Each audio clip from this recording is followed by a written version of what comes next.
The Tenryou Commission's estate is very large. It would serve us well to have a fine housekeeper, like Thoma, who'd keep all the numerous and disparate household affairs in order. If he ever tires of working for the Kamisato clan, I would very much like for him to come to us. Though I doubt that day will ever come. In the Kujou household, normally the only sound to be heard is that of soldiers training in the dojo. But in the Kamisato household, there's the sound of music, dance, bickering, and laughter. I have heard that Miss Kamisato is skilled in the game of Go, and I've always hoped for an occasion to pay her a visit. But I also worry that someone of a serious demeanor like myself may not quite fit in there. As long as she is not setting off fireworks in my camp, I will cause her no trouble. Yes, I know.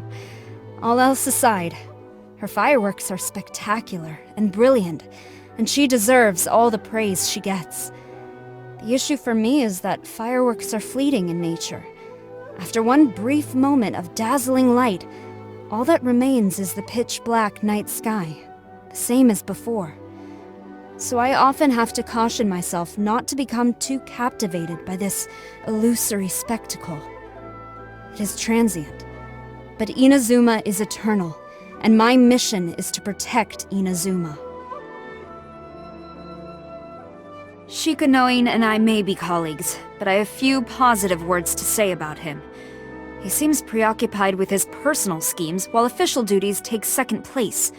The only reason I have not sought to bring him into line so far is that his investigations deliver results. He is such a headache.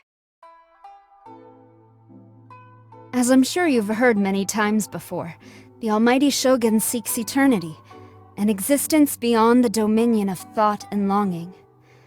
Abandon mortal ties, strive for an unchanging eternity.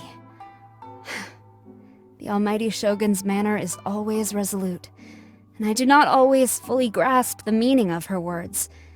But this is her decision, and I trust her. The Vision Hunt decree was repealed. Yes, it seems that you were right. But this is not to say that the Almighty Shogun made a mistake. She has simply chosen to pursue eternity by a different route.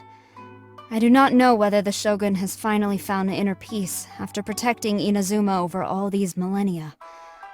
All I know is that however perilous the road ahead may become, I will follow her, as I have always done.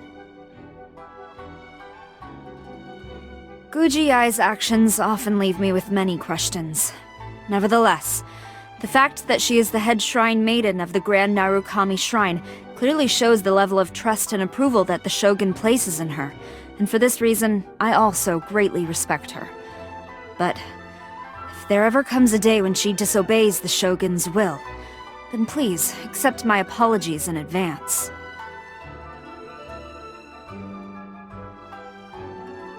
She is more proficient as a military strategist than a priestess. The way she uses directives to wage war is almost unheard of. I wonder if I should adopt this technique for commanding the Shogun's army.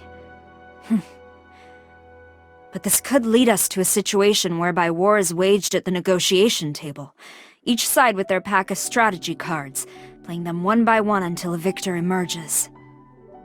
Then again, perhaps not. Gorou is to Sangonomiya Kokomi as I am to the Raiden Shogun. He is fiercely loyal, and I have great respect for this. It's a shame we're on opposing sides, so we'll never get to work together. Still, I am glad to have an admirable foe. Also, I hear he's a fifth-born son. That just makes it even better. I can't help but get a little irate when his name comes up. He kicked up a big fuss when I confiscated his vision. By far the noisiest person. No, the noisiest Oni I've ever encountered. He showed he was enough of a man to admit defeat, but the rematch he insisted upon... To this day, I still don't want to talk about it. If you really must know, you can go and ask him yourself.